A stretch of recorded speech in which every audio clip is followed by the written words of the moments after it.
अस्सलाम वालेकुम जी व्यूवर्स और काश्तकार भाइयों, चलते हैं बात करते हैं कि अभी जो है मौसमी सूरत हाल जिस तरह से शदीद हो चुकी है और गर्मी जो है वो दिन ब दिन बढ़ती जा रही है। तो बात ये करेंगे कि आइंदा जो है वो बारिश कब होगी।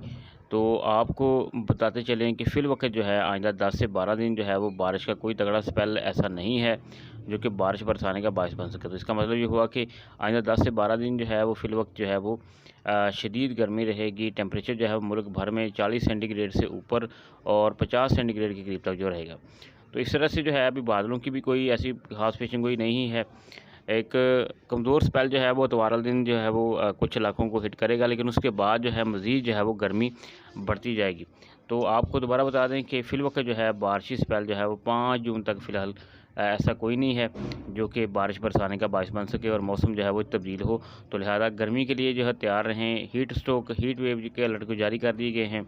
तो लिहाजा ऐसी कोई जो है वो बारिशों की फ़िलहाल वक़्त पेशन गोई नहीं है। शुक्रिया जी।